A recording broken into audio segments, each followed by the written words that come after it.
With you, Kelly Kobiea, live in Seoul, South Korea. I want to bring in Bruce Klingner, who specializes in North Korean affairs as a senior research fellow at the Heritage Foundation. He previously spent 20 years with the CIA and the Defense Intelligence Agency, including as the CIA's deputy division chief for North Korea. So, Bruce, you know a lot about this.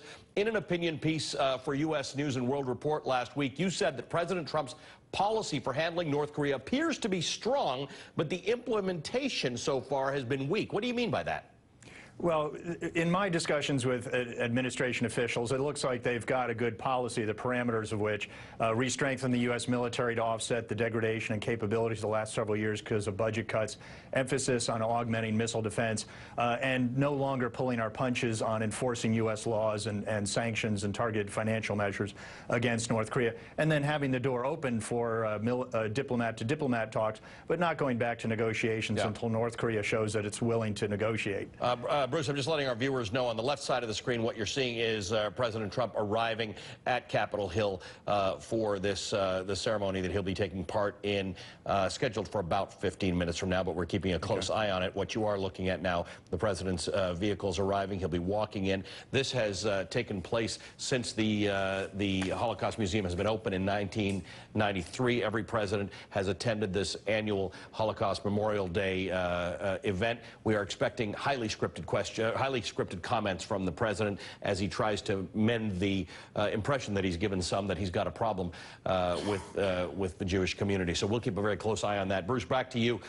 You also wrote in that same op-ed, contrary to widespread misconceptions that North Korea is the most heavily sanctioned, the most cut-off nation on earth, as President Barack Obama asserted, there's still much the U.S. can do to increase pressure and leverage on the recalcitrant regime. So I'm curious about this because when it comes to Iran was actually quite integrated into the rest of the world. North Korea, 90+% of its economy is dependent on trade with China. Right. Well, the thing is that the U.S. has pulled its punches. You talk to sanctions officials in the government, they said they've got a list of Chinese and North Korean entities in the drawer that they have evidence, but they were told to hold back on enforcing it, just sort of pull out a few entities every North Korean provocation and save the rest for later. Last year was the first year that the U.S. had cumulatively sanctioned as many North Korean entities as we had sanctioned Zimbabwe entities. So we've pulled our punches. The U.S.